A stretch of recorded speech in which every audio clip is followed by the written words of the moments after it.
नमस्कार, मी आहे शालिनी हुबळीकर आणि आज मी तुम्हाला सोडून देणार आहे मराठी अक्षर भारती वर्कबुक स्टँडर्ड 10 साठी। इयत्ता 10वीच्या विद्यार्थ्यांसाठी वर्कबुकचे क्वेश्चन एंड आंसर्स मी सॉल्व करून देणार आहे। और जो बच्चे हिंदी जानते हैं उन लोगों को मैं बता देना चाहती हूँ कि ये सारा मैंने हिंदी में उसके पोएट्री वगैरह जो है लेसन है उसके सारे एक्सप्लेनेशंस मैंने हिंदी में ऑलरेडी कर दिए हैं। उसके क्वेश्चन एंड आंसर्स भी एक्सप्लेन कर दिए हैं आप लोगों के लिए। कुछ बच्चों के मुझे मैसेज आए कि मैम हमें मराठी में भी आप बताइए, तो फिर मैं मराठी में अभी एक्सप्लेन करने वाली हूँ। तो जिन लोग को हिंदी में एक्सप्लेनेशन चाहिए तो प्लीज़ आप लोग शालिनी हुबळीकर चैनल में हिंदी में इन सब का एक्सप्लेनेशन देख सकते हैं। और वर्कबुक में आंसर्स तो सेम ही होने वाले हैं, तो कोई बात नहीं है, आप लोगों को देखना है और लिखना है समझकर, ठीक है। तो संतवाणी ही जी संतवाणी आहे अंकिलामी दास तुझा जे लिहिलेलं आहे संत नामदेव यांनी, ह्याचं एक्सप्लेनेशन मी ऑलरेडी केलेलं आहे तुम्हाला। पण आता तुमच्या ह्या ज्या व्यवसायामध्ये दिलेलं आहे ते सुद्धा मी तुम्हाला थोडक्यात वाचून दाखवणार आहे आणि थोडक्यात एक्सप्लेनेशन सुद्धा करणार आहे। म्हणजे कसं होईल ना, तुम्ही सुद्धा तुमच्या त्या लिंकमध्ये राहणार, तुमचाही लिंक जो आहे तो तुटणार नाही।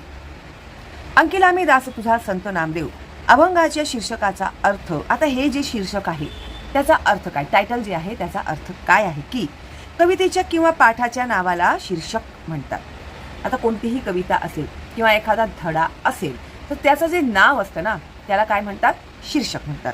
अंकिलामी दास तुझा म्हणजे हे विठ्ठला देवा मी तुझा दास, दास म्हणजे भक्त, तुला शरण आलो आहे। I am appointed myself your das, okay. I am surrendered in front of you because you are my god and I am your slave, I am your das, okay.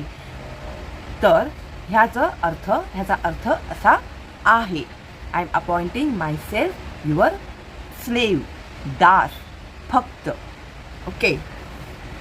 अभंगाची मध्यवर्ती कल्पना means overall theme of this abhang, okay. या अभंगात संत नामदेवांनी श्री विठ्ठलाला, Vitthal means god, देवाला आई म्हटले आहे आणि स्वतःला तिचे बाळ म्हटले आहे। Vitthal is my mother and I am her, yes I am her son. So आईची माया बाळकाला सतत लाभत असते, तशी माया हे देवा तू माझ्यावर कर, अशी विनवणी संत नामदेवांनी या अभंगात केली आहे। जशी आपली आई आपल्यावरती प्रेम करते, तुमची आई तुमच्यावरती प्रेम करते, तिच्या प्रेमात ती कधीही कमी पडू देत नाही, हो की नाही। तर ज्या प्रकारे एक आई आपल्या मुलावर सतत प्रेम करत असते त्याच प्रकारे तू सुद्धा माझ्यावरती काय कर, प्रेम कर। त्यासाठी त्यांनी वेगवेगळे दृष्टांत दिलेले आहे। तर हे पटवून देण्यासाठी त्यांनी काही उदाहरणं ह्या अभंगामध्ये दिलेली आहेत। सेंट्रल थीम ऑफ दी अभंग devotional poetry. In the present Abhanga, Sant Namdev has referred to Lord Vitthal as Mauli. Mauli means mother. His mother. Just as a mother showers unconditional love upon her child, likewise he has expressed his ardent desire that Lord may shower his eternal blessings upon him. तर आता जे मी explain केलं तेच इंग्लिशमध्ये सुद्धा तुम्हाला दिलेलं आहे। त्यानंतर संतवाणी म्हणजे काय, संतवाणी म्हणजे संत कवींनी केलेल्या अभंग व ओवीबद्ध रचनेला संतवाणी असे म्हणतात। दृष्टांत विचार स्पष्ट करण्यासाठी वेगवेगळी उदाहरणे देणे। दृष्टांत म्हणजे मी बोलले ना एक्झाम्पल्स, त्याचं हे प्रूव्ह करण्यासाठी त्यांनी काही उदाहरणे दिलेली आहेत। अभंगात आलेल्या दृष्टांतांच्या जोड्या, तर कोणते कोणते दृष्टांत एक्झाम्पल्स त्यांनी ह्या अभंगात सांगितलेले आहेत, तर एक आहे आई आणि बाळ, 2 देव आणि भक्त, 3 पक्षिणी आणि पिलू, 4 गाय आणि वासरू, 5 हरिणी पाडस, 6 ढग चातक पक्षी, चातक हे एका पक्ष्याचं नाव आहे. कवितेचा अभंगाचा भावार्थ. तर काय आहे ह्या कवितेचा भावार्थ, जो तुम्हाला नेहमी परीक्षेमध्ये विचारला जातो, तर तो समजून घेणे खूप गरजेचे आहे. श्री विठ्ठलाला देवाला आई समजून संत नामदेव स्वतःला तिचे बाळ समजत आहेत. ठीक आहे. विठ्ठल रूपी आईने आपल्या बाळाला मायेने सांभाळ करावा, बाळाचा मायेने सांभाळ करावा अशी विनवणी करताना संत नामदेव म्हणतात की तू माझी आई आहेस आणि मी काय आहे, तुझा बाळ आहे. तर ते विठ्ठलाला विनवणी करत आहेत आणि ते विनवणी करताना त्यांनी काही दृष्टांत म्हणजे काही एक्झाम्पल्स विठ्ठलाला दिलेले आहेत. तर ते अशा प्रकारे आहे. अग्नी माझी पडे बाळू, माता धावे कनवाळू. आता एखादा बाळ जेव्हा अग्नीमध्ये पडतो त्यावेळी त्याची जी आई असते, आगीमध्ये चुकून जर एखादे बालक पडले तर त्याला वाचवण्यासाठी त्याची दयाळू आई वेगाने धावत जाते. आता बाळ आगीत पडलं म्हटल्यावर ती आई बघत बसणार आहे का, माझा हात जळेल बाबा, मी ने हात लावणार बाळाला, असं ती एक क्षण तरी विचार करेल का? नाही. ती पहिल्यांदा जाणार आणि त्या पहिल्यांदा ती आपल्या बाळाला वाचवणार. ती तिच्या जीवाची सुद्धा पर्वा करणार नाही. तर एखादं बाळ जर आगीत पडल्यावर जशी तिची आई धावून जाते विठ्ठला, तसाच तू सुद्धा माझ्यासाठी धावून ये. आता त्याच्यासाठी त्यांनी ते सांगितलेलं आहे की तैसा धावे माझिया काजा. काजा म्हणजे कामासाठी, कामाला, फॉर वर्क. अंकीला मी दास तुझा. का? तर मी मला स्वतःला तुझा दास अंकीला आहे. तर तैसा धावे माझिया काजा, अंकीला मी दास तुझा. त्याप्रमाणे हे देवा विठ्ठला, माझे काम पूर्ण करण्यासाठी तू धावत ये. मी तुला शरण आलेला तुझा दास भक्त आहे. तुझ्या पायाशी नम्र झालेला मी तुझा परम भक्त आहे. सवेची झेपावे पक्षिणी, पिली पडतांची धरणी. झाडावरून अचानक जर पिल्लू खाली पडले तर लगेच पक्षिणी त्याच्याकडे झेप घेते म्हणजे उडी घेते. पिल्लाला वाचवण्यासाठी ती पटकन जमिनीवर येते. बघत बसणार आहे का ती? पिल्लू पडतंय आणि ते आपण चला पडल्यावर उचलूया, तिला विचार करेल का ती? नाही. ती पटकन झेप घेईल आणि ती आपल्या बाळाला उचलून घेईल. भुकेले वत्सरावे. वत्सरावे म्हणजे वासरू, गाईचं पिल्लू. धेनू हुंबरत धावे. धेनू हे नेहमी परीक्षेमध्ये विचारलं गेलेलं आहे. समानार्थी शब्द. धेनू म्हणजे गाय, लक्षात घ्या. काव. धेनू म्हणजे काय? गाय. समानार्थी शब्द लिहा. त्याच्यामध्ये दरवर्षी हा विचारला जातो, धेनू. ठीक आहे. तर धेनू म्हणजे काय? गाय आहे. लक्षात ठेवा, विसरू नका. जेव्हा वासराला भूक लागते तेव्हा त्याला दूध पाजण्यासाठी गाय लगेच हंबरत वासराकडे धावत जाते. आईला जेव्हा कळतं की माझ्या बाळाला भूक लागलेली आहे तर ती हंबरत जाते, म्हणजे बाळाला ती हाका मारत मारत जाते. हंबा हंबा करणे म्हणजे हंबरत जाणे. वणवा लागलासे वनी. वणवा. वणवा म्हणजे काय? जंगलामध्ये लागलेली आग. एक ठिणगी जरी उडाली तर पूर्ण जंगल भस भस भस भस भस भस जळून जाते. हो की नाही? शिकला असतात तुम्ही. वणवा लागला सेवनी, पाडस चिंतित हरणी. त्यावेळी हरणी जी असते तिला तिच्या पाडसाची, तिच्या बाळाची चिंता लागलेली असते. रानात जंगलात मोठी आग लागली तर आपले पाडस पिल्लू त्या आगीत सापडले तर नाही ना, अशा शंकेने हरणीला चिंता वाटते. ती व्याकुळ होते.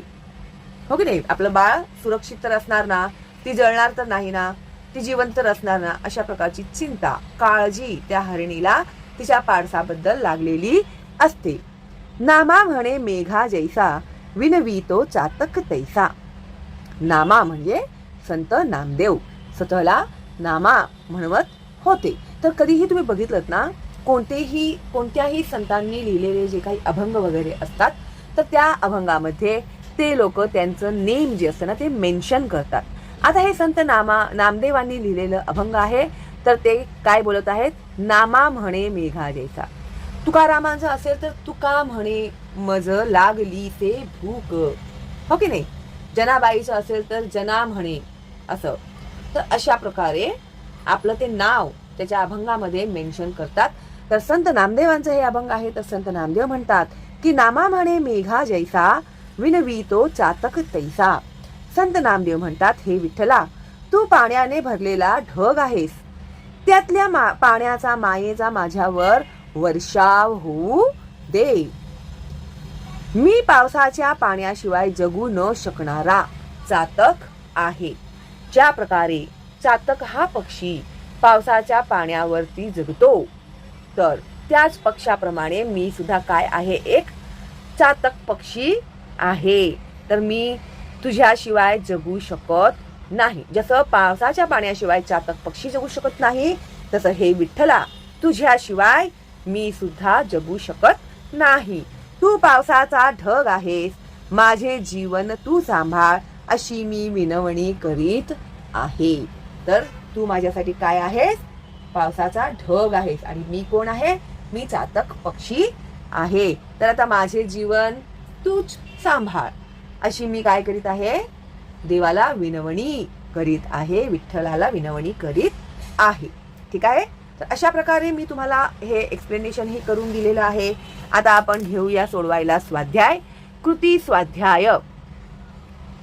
तर कृतीपत्रिकेतील प्रश्न 2 साठी प्रश्न, पुढील कवितेच्या आधारे दिलेल्या सूचनांनुसार कृती करा. कृती 1, आकलन. 1, पुढील कृती केव्हा घडतात ते लिहा. कृती मीन्स घटना, घडलेली घटना, incident. Then when this incident occur, that you have to write. Okay, so 1, माता धावून जाते. माता मीन्स आई केव्हा धावून जाते, जेव्हा बाळ आगीत पडते. पृथ्वीवर पक्षिणी झेपावते. पृथ्वीवरती पक्षिणी कधी झेपावते, पक्षिणीचे पिल्लू झाडावरून खाली पडते तेव्हा पृथ्वीवर पक्षिणी झेपावते. का झेपावते, आपल्या बाळाला वाचवण्यासाठी. गाय हंबरत धावते. कधी हंबरत धावते गाय, जेव्हा वासराला भूक लागते. 4, हरिणी चिंतित होते. कधी चिंतित होत होती, वरीड कधी होते ती, जेव्हा पाडस वणव्यामध्ये सापडते. वणवा म्हणजे जंगलाला लागलेली आग, त्याला वणवा म्हणतात. ठीक आहे. फायर इन जंगल, त्याला काय म्हणतात, वणवा. चौकटी पूर्ण करा. 1, पिलांकडे झेपावणारी. तर पिलांकडे कोण झेपावणार, तर पक्षिणी. वनात लागणारा काय, वन मीन्स जंगल, फॉरेस्ट. ओके, तर वनात लागणारा काय, तर वणवा, फायर. भुकेले झालेले. कोण भुकेले झालेले, वासरू. त्याच्यासाठी हरिणी चिंतित झाली. कोणासाठी हरिणी चिंतित झाली, तर पाडसासाठी. तर उत्तर येणार पाडस. 5, हंबरत धावणारी. कोण हंबरत धावते, तर धेनू. मी मुद्दाम इथे लिहिलं आहे धेनू, कारण की तुम्हाला ते लक्षात राहावं. ठीक आहे. धेनू म्हणजे काय आहे, धेनू म्हणजे गाय. धेनू म्हणजे गाय. ठीक आहे. तर अग्नी माझी पडे बाळू, माता धावे कनवाळू, तैसा धावे माझिया काजा, अंकी लामी दास तुझा. सवेची झेपावे पक्षिणी, पिली पडतांची धरणी, भुकेले वत्सरावे, धेनू हुंबरत धावे. वणा लागलासे वनी, पाडस चिंतित हरणी, नामा म्हणे मेघा जैसा, विनवितो चातक तैसा. आता पुढे तुम्हाला दिलेलं आहे कृती 2. कृती 2, आकलन. आकृती पूर्ण करा. आता जेव्हा परीक्षेमध्ये तुम्हाला हा प्रश्न विचारला जातो की आकृती पूर्ण करा, तर तुम्हाला कंपल्सरी ही आकृती जी असते ना, बॉक्सेस आहेत ना, हे कंपल्सरी काढायचेच आहेत, आणि ते सुद्धा पेनानेच काढायचे आहेत, पेन्सिलीने नाहीत. आणि त्याच्यामध्ये लिहिलेल्या उत्तरांमध्ये खाडाखोड करायचं नाही. ठीक आहे. तर हा बोर्डाचा नियम आहे. त्यामुळे मी जे जे नियम तुम्हाला सांगणार आहे बोर्डाचे, ते तुम्ही व्यवस्थित लक्षात ठेवा आणि ते विसरायचे नाहीत. ठीक आहे. तर आकृती पूर्ण करा. कवितेतील माता आणि हरिणीचे वर्णन करणारे शब्द. आता ह्या कवितेमध्ये मातेसाठी कोणता शब्द घेतलेला आहे आणि हरिणीसाठी कोणता शब्द घेतलेला आहे? तर माता काय आहे? कनवाळू. आणि हरिणी कशी? चिंतित आहे आपल्या पाडसासाठी. त्यानंतर आकृती 2 मध्ये इथे काय दिलेलं आहे? कधीही ना प्रश्न काय विचारलेलं आहे हे समजून घेणं खूप महत्वाचं असतं. सगळा अभ्यास केला तुम्ही पण प्रश्न समजत नाहीये तुम्हाला, तर काय उपयोग आहे त्याचा? हो की नाही? तर तुम्हाला प्रश्न समजून घेणं खूप महत्वाचं असतं. त्यामुळे काय विचारलेलं आहे ते समजून घ्या. ठीक आहे. संत नामदेवांनी श्री विठ्ठलाला या रूपांत पाहिले. आता संत नामदेव जे आहेत त्यांनी विठ्ठलाला कोणकोणत्या रूपात पाहिले? तर जे तुम्हाला दृष्टांत सांगितलेले होते तेच रूप ह्याच्यामध्ये तुम्हाला लिहायचे आहेत. तर कोणत्या कोणत्या रूपात त्यांनी विठ्ठलाला पाहिले आहे? तर एक आहे माता, जी आपल्या बाळासाठी धावत जाते. पक्षिणी आपल्या पिलांना झेपण्यासाठी जाते. धेनू म्हणजे गाय आपल्या भुकेल्या वासराला हंबरत जाते तिचं दूध पाजण्यासाठी. हरिणी चिंतित आहे कुणासाठी? आपल्या पाडसासाठी. कधी? जंगलामध्ये आग लागते तेव्हा. मी का हे वारंवार रिपीट करत आहे की तुमच्या डोक्यातनं ते फिक्स बसलं पाहिजे. आदल्या मधल्या रात्री पण कुणी विचारलं ना तुम्हाला की बाबा हरिणी का चिंतित होती, तर तुम्हाला पटकन बोलता आलं पाहिजे की जंगलाला लागलेल्या वणव्यात आपलं पिलू सुरक्षित तर आहे की नाही, ह्यासाठी ती चिंतित होती, असं पटकन बोलता आलं पाहिजे तुम्हाला. ठीक आहे. त्यामुळे मी हे वारंवार रिपीट करत आहे, लक्षात घ्या. आणि मेघाच्या रूपात सुद्धा बघितलं आहे आणि ते स्वतःला काय म्हणत आहेत? तर एक चातक पक्षी म्हणत आहे. ओके नाही? ज्या प्रकारे चातक पक्षी पावसाच्या पाण्याशिवाय जगू शकत नाही, त्याच प्रकारे हे नामदेव सुद्धा विठ्ठलांच्या शिवाय जगू शकत नाही. आता 2 कोण ते लिहा. ओके. तर हे कोण आहेत? परमेश्वराचे दास. कोण स्वतःला परमेश्वराचे दास म्हणत आहेत? तर ते आहेत संत नामदेव. हे परीक्षेमध्ये विचारलं गेलेलं आहे. लक्षात घ्या आणि व्यवस्थित समजून घ्या. परमेश्वराचे दास कोण आहे? तर संत नामदेव. मेघाला विनवणी करणारा, मेघ म्हणजे ढग, क्लाउड्सला रिक्वेस्ट करणारा कोण आहे? तर तो आहे चातक पक्षी. त्यानंतर 3 संत नामदेवांनी ज्यांना विनवले आहे. कोणाला विनवले आहे? रिक्वेस्ट कोणाला केलेला आहे? संत नामदेवांनी विनंती कोणाला केलेली आहे? तर ते आहेत श्री विठ्ठल देव. 4 सकल संत गाथेचे संपादक. आता ही जी संत गाथा आहे त्याचे संपादक कोण आहेत? तर ना ते बघा तुमची अभंगवाणी जिथे दिलेली आहे लिहून, तिथे बघा तुम्ही खाली बघितलं ना, सकल संत गाथा खंड पहिला श्री नामदेव महाराजांची अभंग गाथा अभंग क्रमांक 1661. संपादक कोण आहेत? तर प्राध्यापक डॉक्टर रा गोसावी. तुम्हाला असा प्रश्न पडेल, अरे इकडे संपादक कुठून आला म्हणून, तर त्याचे संपादक कोण आहेत? तर ते आहेत प्राध्यापक डॉक्टर रा गोसावी. तर हेच उत्तर इथे आपल्याला लिहायचं आहे. नाहीतर लिहून टाकणार तुम्ही संत नामदेव, तर नाही आहे. संत नामदेवांनी छापलंय का हे? नाही. तर हे ह्याचे संपादक कोण आहेत? तर प्राध्यापक डॉक्टर रा गोसावी. ठीक आहे. नाही आठवलं एवढं तर डॉक्टर गोसावी एवढं लिहिलं तरी सुद्धा चालेल. Something is better than nothing, तेवढेच मार्क्स भेटतील तुम्हाला. त्यानंतर 5 परमेश्वर कृपेची याचना करणारे. कोण रिक्वेस्ट करते देवाला की माझ्यावरती कृपा कर देवा म्हणून? कोण करते? तर संत नामदेव. 6 भुकेलेले. कोण आहे भुकेलेले? म्हणजे हंग्री, ज्याला भूक लागली आहे त्याला भुकेलेले म्हणतात. तर कोण आहे भुकेलेले? तर ते आहे वासरू. त्यानंतर 7 भक्तांच्या हाकेला धावून येणारा. कोण धावून येतं भक्तांच्या हाकेला? देव धावून येतो. हो की नाही? तर आपण कोणत्या देवाबद्दल वाचतो ह्याच्यामध्ये? विठ्ठलाबद्दल. तर कोण येणार आहे धावून? श्री विठ्ठल येणार आहेत. 8 चिंतित. चिंतित म्हणजे वरीड. कोण आहे? तर वरीड आहे हरिणी. कोण आहे वरीड? हरिणी. त्यानंतर 3 सहसंबंध जोडा, कनेक्शन्स. ओके. तर माताचं रिलेशन बाळाबरोबर आहे. हो की नाही? आणि हरिणीचं रिलेशन तिचं बाळ पाडस बरोबर. पक्षिणीचं काय आहे? पिलू. आणि धेनू गायचं काय आहे? तर ते आहे वासरू.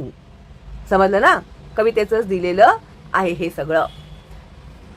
एका झटक्यात नाही समजलं तर 2-3 वेळा बघा, म्हणजे ते एकदा फिक्स बसेल डोक्यामध्ये. नाहीतर काय हो जाईल तुमचं ना, पुढचं पाठ आणि मागचं सपाट करत जाल. जेव्हा अभ्यास करतात ते लक्षात राहील आणि मागे काय अभ्यास केला ते जात जाईल, डोक्यामधून गायब होत जाईल. ठीक आहे ना? तर ते कनेक्शन तोडायचं नाहीये तुम्हाला, ते कनेक्टेड राहायचंच आहे त्याच्याबरोबर. ठीक आहे? पूर्ण आठवडा अभ्यास केल्यानंतर 1 दिवस किंवा 2 दिवस रिव्हिजनसाठी ठेवायचे असतात. म्हणजे आपण गेल्या आठवड्यात काय काय अभ्यास केला तर तो अभ्यास बरोबर तुमच्या डोक्यात राहील. ठीक आहे? नाहीतर होईल तुमचं पुढचं पाठ आणि मागचं सपाट. ठीक आहे?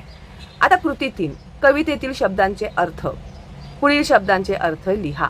अग्नी म्हणजे आग, माता म्हणजे आई, काज म्हणजे काम, दास चाकर सेवक, धरणी म्हणजे धरती, धेनू म्हणजे गाय, वन रान जंगल, मेघ ढग, सवे लगेच पटकन, पाडस. पाडस म्हणजे पिल्लू. पाडस म्हणजे हरिणीचे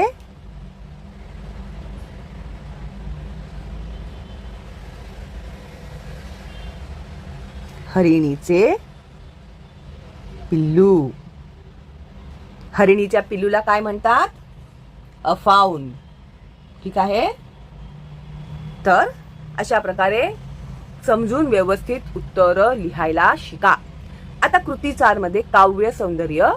1, अग्नी माझी पडे बाळू, माता धावे कनवाळू, तैसा धावे माझिया काजा, अंकी लामी दास तुझा. या ओळीचे भाव सौंदर्य स्पष्ट करा असं त्यांनी सांगितलेलं आहे. आता ह्याचं मी एक्सप्लेनेशन तुम्हाला दिलेलं आहे की नाही, आपण आताच शिकलो ते, हो की नाही? तर तेच येणार आहे त्याच्यामध्ये त्याचं उत्तर. ठीक आहे? तरी सुद्धा मी तुम्हाला पटापट दाखवणार आहे काव्य सौंदर्य कसं असतं ते. ठीक आहे? आणि ते तुम्ही कशा प्रकारे लिहिणार. आता लिहत बसणार नाहीये मी, जर लिहायला बसले तर खूप वेळ होईल. मी तुम्हाला एक्सप्लेन करून टाकते. ठीक आहे? अंकी लामी दास तुझा या अभंगात संत नामदेव यांनी श्री विठ्ठलाची आर्तपणे विनवणी केली आहे. माता होऊन तू माझा सांभाळ कर असे देवाला सांगताना ही ओळ त्यांनी लिहिली आहे. आता ही ओळ त्यांनी का लिहिली की अग्नी माझी पडे बाळू, माता धावे कनवाळू, तैसा धावे माझिया काजा, अंकी लामी दास तुझा. तर एक आई होऊन तू माझा सांभाळ कर ह्यासाठी त्यांनी ही ओळ लिहिलेली आहे. संत नामदेव ऐहिक संसाराच्या जंजाळात अडकलेल्या परमभक्ताची मनोव्यथा सांगताना म्हणतात. मनोव्यथा म्हणजे त्यांच्या मनाचं दुःख जे आहे ते सांगत आहेत. आगीमध्ये पडलेल्या बाळाचे रक्षण करण्यासाठी दयाळू आई जशी धावत वेगाने त्याच्या पाशी जाते, तसा हे देवा मी तुला शरण आलेला, तुझ्या आश्रयाला आलेला, मी तुझा दास सेवक भक्त आहे. मी संसाराच्या आगीत होरपळतो आहे. होरपळणे म्हणजे जळणे. आता ते सुद्धा संसारी पुरुष होते, त्यांना बायको मुलं घरी त्यांचे आई वडील असे सगळी फॅमिली त्यांची होती. तर मी आहे या संसाराच्या आगीत काय आहे? होरपळत आहे. अग्नी माझी पडे बाळू, आगीत पडलेल्या बाळाप्रमाणे मी ह्या संसार रूपी आगीत होरपळत आहे, जळत आहे. मला यातून सुखरूप बाहेर काढ. तू माझी माता आहेस व मी तुझा बाळ आहे. आई बाळाच्या दृष्टांतातून संत नामदेवांनी आपल्या मनातील दुःख समर्पकपणे व्यक्त केले आहे. तर अशा प्रकारे हे जे काही रिलेशन आहे आईचं आणि बाळाचं त्यांनी ह्या ओळीमधून मेन्शन केलेलं आहे. ठीक आहे? तर अशा प्रकारे ते तुम्हाला लिहून काढायचं आहे. लिहायचं प्रॅक्टिस करा. लिहायचं प्रॅक्टिस तुम्ही नाही केलं तर तुम्हाला पेपर पूर्ण सोडवता येणार नाही. त्यामुळे लिहायचा अजिबात कंटाळा करायचा नाही. असे कितीतरी मी विद्यार्थी पाहिलेले आहेत त्यांना बाराखडी सुद्धा लिहिता येत नाही. जर अशा प्रकारे तुम्ही जर 10वीचा पेपर देणार असाल तर खूप अवघड आहे. अजूनही वेळ गेलेली नाही. बेसिक मराठी कशा प्रकारे लिहिली पाहिजे त्याचे मी व्हिडिओज अपलोड केलेले आहेत. प्लेलिस्ट मध्ये जा, तुम्हाला ते पाहायला भेटतील. व्याकरण सुद्धा शिकवलेलं आहे. काना मात्रा वेलांटी कशी लिहायची ते सुद्धा मी सगळं शिकवलेलं आहे. ठीक आहे? तर जा आणि ते शिका पहिल्यापासून. काही लाजिरवाणी गोष्ट नाहीये ह्याच्यामध्ये. ते आलं तर ही येईल, नाहीतर हे कधी येणार नाही जिंदगीमध्ये. लक्षात ठेवा. ठीक आहे. त्यानंतर 2, नामा म्हणे मेघा जैसा विनवितो चातक तैसा. या ओळीतील विचार सौंदर्य विशद करा, म्हणजे स्पष्ट करा. काय विचार करून संत नामदेवांनी ही ओळ लिहिली असेल? आता याचं एक्सप्लेनेशन तर तुम्ही पाहिलेलंच आहे, हो की नाही? पण ते लिहिताना त्यांची वाक्य रचना कशा प्रकारे केली पाहिजे हे आपल्याला समजणं खूप गरजेचं आहे, हो की नाही? तरच आपण ते लिहू शकतो. आपली विचारशक्ती आणि आपली कल्पनाशक्ती वाढवण्यासाठी तुम्हाला लिहिण्याची प्रॅक्टिस केलीच पाहिजे, ठीक आहे? तर ह्याचं उत्तर लिहिताना तुम्ही कसं लिहिणार? नामा म्हणे मेघा जैसा विनवितो चातक तैसा. या ओळीतील विचार सौंदर्य विशद करा. उत्तर, संत नामदेव यांनी अंकी लामी दास तुझा या अभंगामध्ये श्री विठ्ठलाला भवसागरातून तारून नेण्यासाठी विनवणी केली आहे. ह्या संसार रूपी भवसागरातून तू मला बाहेर काढ, तू मला तारून ने, अशी विनंती संत नामदेव श्री विठ्ठलाला करीत. सगळ्यात आधी ह्याच्यामध्ये हे मेन्शन करणं खूप गरजेचं आहे. परीक्षेमध्ये उत्तर लिहिताना कोणी लिहिलं आहे तर संत नामदेव यांनी. कशामध्ये लिहिलं आहे तर अंकी लामी दास तुझा या अभंगामध्ये. काय सांगितलं आहे? हे लिहिण्यासाठी श्री विठ्ठलाला भवसागरातून तारून नेण्यासाठी विनवणी केली आहे. मनातले भाव व्यक्त करताना या ओळींमध्ये मेघ चातकाचा दृष्टांत योजिला आहे. दृष्टांत म्हणजे एक्झाम्पल. त्यांनी सांगितला मेघ आणि चातक ह्यांचं उदाहरण दिलं, ठीक आहे? मेघ म्हणजे कोण आहेत? मेघ म्हणजे विठ्ठल. आणि चातक पक्षी कोण आहे? चातक पक्षी आहेत संत नामदेव, ठीक आहे? आतापर्यंत मी एवढ्यादा एक्सप्लेन केला आहे. आय होप आता मी जर विचारते प्रश्न तर तुम्ही तिथे उत्तर देत असाल, ठीक आहे? देताय की नाही उत्तर? सांगा हा मला कमेंट करून. तर श्री विठ्ठलाने आपला सांभाळ कसा करावा हे सांगताना माता बाळ, पक्षिणी पिल्लू, हरिणी पाडस, गाय वासरू असे दृष्टांत दिले आहेत. आईची माया, पक्षिणीची काळजी, गायीची ओढ आणि हरिणीची चिंता, तशा प्रकारे देवाने आपली काळजी घ्यावी यासाठी नामदेव श्री विठ्ठलाला विनवत आहेत. शेवटी ते म्हणतात, आता ना हे सगळं नाही लिहिलं तरी सुद्धा चालेल. एवढं सगळं नाही लिहिलं, लिहायची गरजच नाहीये माझ्या मते, ठीक आहे? तर come to the point directly. आपल्या अभंगाच्या शेवटी किंवा अनेक उदाहरणं देताना आपल्या अभंगाच्या शेवटी ते म्हणतात की चकोर पक्षी केवळ पावसाच्या ढगातीलच पाणी पितो, ते जर मिळाले नाही तर तो प्राणार्पण करतो. हे देवा, मी चकोरासारखा व्याकुळ झालो आहे. तू माझा जीवनदायी मेघ आहेस. तुझ्या मायेच्या वर्षावात मला जगव. तर तू तुझ्या मायेच्या वर्षावात, जसं ढगामधून पाण्याचा वर्षाव होतो तेव्हा तो चातक पक्षी जगतो, त्याचप्रमाणे तू सुद्धा माझ्यावरती काय कर, पाण्याचा वर्षाव कर आणि तू मला जगव. संत नामदेवांच्या मनातील अर्थभाव प्रत्ययकारीरित्या या ओळीतून व्यक्त झालेला आहे किंवा व्यक्त झाला आहे, ठीक आहे? आय होप तुम्हाला आता हे थोडं तरी सोपं वाटत असेल. एकदाच बघितलं तर थोडं तुम्ही फ्री व्हाल. 2-3 वेळा बघा कंटिन्युअसली, म्हणजे पक्क ते तुमच्या डोक्यामध्ये बसेल. त्यानंतर 3, संत नामदेवांनी परमेश्वराकडे केलेली विनंती सोदाहरण स्पष्ट करा. सोदाहरण म्हणजे विथ एक्झाम्पल किंवा उदाहरणासह स्पष्ट करा. तर ते शॉर्टकट मध्ये त्यांनी लिहिलं आहे, सोदाहरण स्पष्ट करा. तर संत नामदेवांनी परमेश्वराकडे काय विनंती केलेली आहे? तर उत्तर, संत नामदेवांनी विठ्ठलाला माऊली, आई असे म्हटले आहे. आईची माया जशी तिच्या बाळावर वर्षाव असते तशी मायेची व प्रेमाची पाखर हे देवा तू माझ्यावर अविरत करावीस, अशी विनंती संत नामदेव या अभंगात करतात. आता हे ऑलरेडी मी तुम्हाला सगळं एक्सप्लेन केलेलं आहे, त्यामुळे मला नाही वाटत की मी वारंवार हे तुम्हाला एक्सप्लेन केलं पाहिजे. जिथे मला आवश्यक वाटेल तिथेच मी तुम्हाला एक्सप्लेन करते. अशी विनवणी करताना त्यांनी प्राणी पक्ष्यांमधील मातृप्रेमाची 3 उदाहरणे दिलेली आहेत. झाडावरून अचानक धर्तीवर पडलेले पिल्लू जेव्हा पक्षिणी पाहते तेव्हा ती त्याला वाचवण्यासाठी तत्परतेने झेप घेते. वासराला भूक लागते व ते हंबरते. त्याची भूक तत्काळ जाणून गाय त्याला दूध पाजण्यासाठी हंबरत वासराकडे धाव घेते. रानात पेटलेल्या वणव्यात हरिणीचे पाड सापडले तर हरिणी चिंतित होते, व्याकुळ होते. व्याकुळ होणे म्हणजे रेस्टलेस होणे. त्याप्रमाणे संत नामदेव श्री विठ्ठलाला मातृप्रेमाचा वर्षाव करायला सांगतात. श्री विठ्ठलाने पाण्याने भरलेला ढग होऊन चातक रूपी माझ्यावर मायेचा वर्षाव करावा, अशी विनवणी संत नामदेव करतात, ठीक आहे? तर ओव्हरऑल सगळीच उदाहरणं आपल्याला थोडक्यात ह्याच्यामध्ये मांडायची आहेत, ठीक आहे? 4, आई, प्राणी, पक्षी यांच्या मातृप्रेमाचे कवितेतून व्यक्त झालेले वर्णन तुमच्या शब्दात सांगा.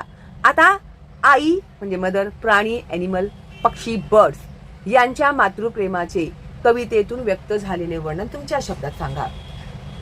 याच्यामध्ये 3 एक्झाम्पल्स त्यांनी आपल्याला इकडे मेन्शन केलेले आहेत. एक म्हणजे आई म्हणजे माता, प्राणी कोण आहे तर हरिणी, आणि पक्षी कोण होतं तर पक्षिणी. ठीक आहे, किंवा चातक पक्षी ते.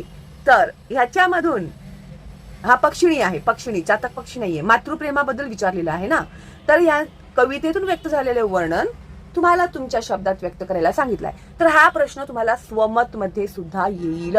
स्वमत म्हणजे स्वमत वाचून घाबरायचं नाही, अभिव्यक्ती घाबरायचं नाही. You have to write your answer और your own opinion with the topic. Okay, विषयाला पकडून तुमचे काय मत आहेत हे तुम्हाला तुमच्या शब्दात मांडायचे आहेत. तुम्हाला मायसेल्फ विचारलं तर तुम्ही पटापट बोलता की नाही?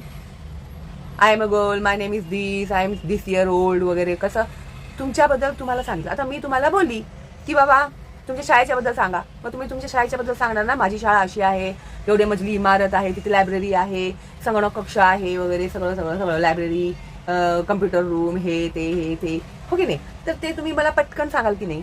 तर अशाच प्रकारे कवितेमध्ये हे जे 3 आई, प्राणी, पक्षी आहेत यांच्याबद्दल तुम्हाला ह्या कवितेमध्ये जे लव्ह ऑफ मदर मेन्शन केलं गेलेलं आहे, तर त्याच्याबद्दल तुम्हाला तुमचं ओपिनियन त्यांनी इथे विचारलेलं आहे.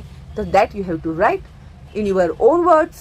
ओके, तर हे सुद्धा तुम्ही ते कसं लिहिणार, ठीक आहे, ते पण आपण बघून घेऊया. आता संत नामदेवांनी श्री विठ्ठलाला माऊली म्हटले आहे आणि आपण स्वतः तिचे तान्हुले आहोत म्हणजे बाळ आहोत असा आशय अभंगात व्यक्त केला आहे. माता बाळाची काळजी घेते, त्याचे दुखले खुपले मायेने पाहते. आता बाळाला काय लागलं, पडलं बिडलं तर आई मारणार आहे का त्या बाळाला? नाही ना. मग ती काय करते, त्याला काय लागलं, कुठे लागलं, दुखलं तर नाही ना आपल्या बाळाला, ह्याची ती काळजी घेते. हो की नाही? आता ना तुम्ही असं विचार करत असाल की आमची आई तर धोपटूनच काढते आम्हाला, हो की नाही? पण तुम्ही मोठे झालेले आहात आणि अशा काही चुका तुम्ही वारंवार करता ना, म्हणून ती बिचारी तुम्हाला धोपटून काढते. तुम्ही जेव्हा लहान होतात, बाळ होतात, तेव्हा धोपटायची का तुम्हाला मम्मी? नाही ना. समजतं मला सगळं तुमच्या डोक्यात काय झालेलं आहे. आता तर ती चांगलं आम्हाला फोडून काढते असं तुम्ही विचारही केला असेल, हो की नाही? पण तुम्ही जेव्हा लहान बाळ होतात तेव्हा तिने तुमची काळजी घेतली म्हणून तुम्ही आज एवढे मोठे झाला आहेत, हे विसरून चालणार नाही. ठीक आहे? तर तुम्हाला जे काही लागलं, खपलं, दुखलं, ताप आलं, काय झालं तर कोण काळजी घेत होती? तुमची आई काळजी घेत होती. मायेने ती तुमचं सगळं करत होती. तुमचं शी शू सगळं काढलं तिने ना लहान असताना. तेव्हा तुम्ही एवढं व्यवस्थितपणे मोठे झालात, हो की नाही? जर तिने टाकून दिलं असं, शी मी नाही हात लावणार असं बोलून जर तिने सोडून दिलं असतं तर चाललं असतं का? काय झाली असती तुमची अवस्था? अशी एक साधी गोष्ट तुम्ही विचार केली पाहिजे. ठीक आहे? त्यामुळे आता मुद्दाम तिला त्रास द्यायचा नाही. बाळाला काही लागले तर तिचा जीव कासावीस होतो. तशीच हरिणी आगीत सापडलेल्या बाळाचे रक्षण करण्यासाठी धावत वेगाने जाते.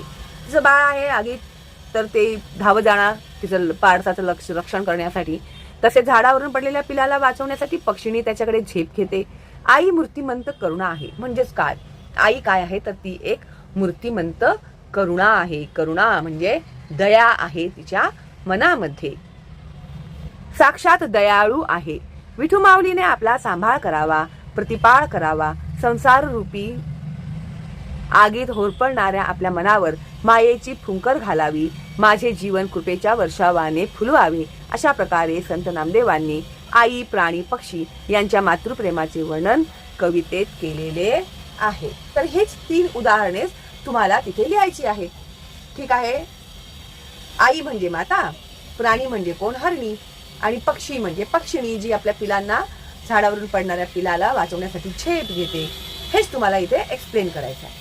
ठीक आहे? समजतंय ना? आता सोपं वाटतंय की नाही? गुड.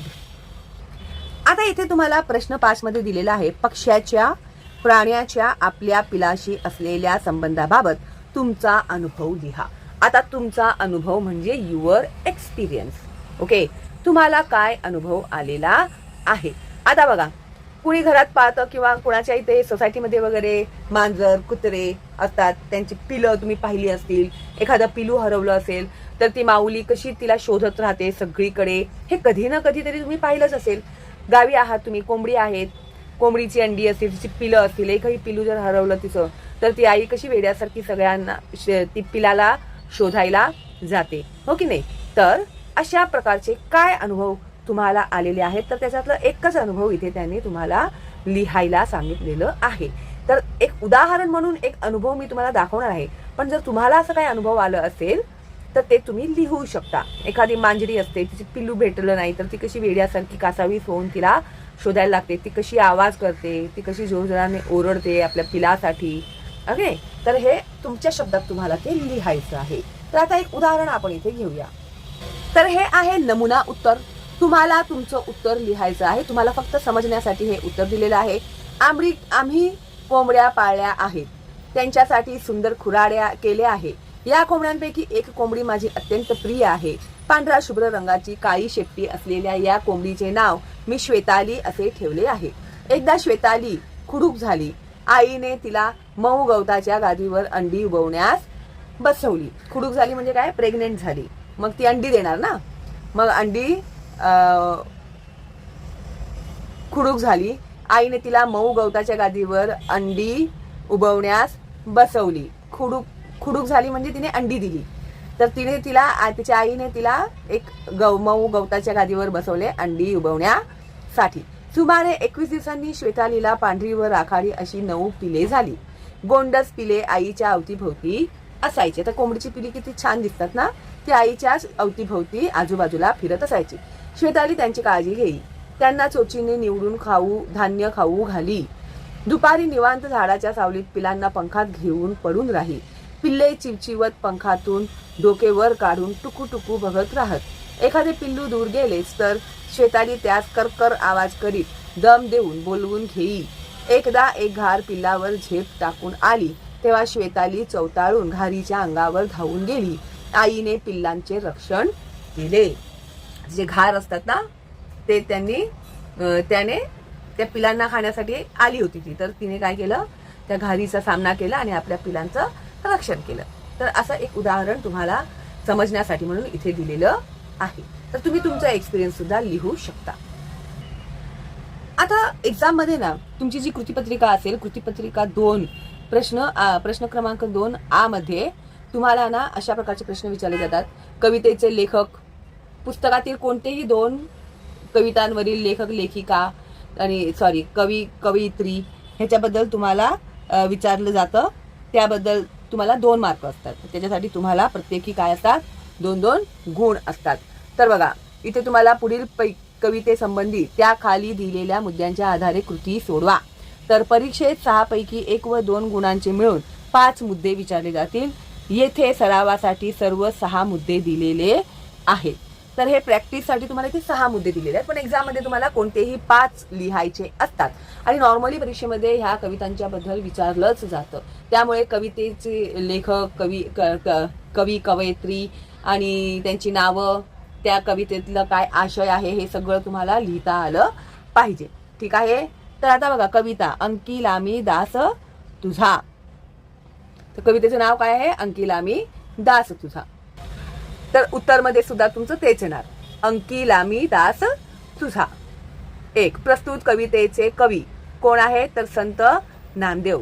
प्रस्तुत कवितेचा विषय काय आहे, देवाला आई मानून देवरूपी मातेने बाळाचा म्हणजेच आपला सांभाळ करावा अशी विनवणी करणारा हा अभंग आहे.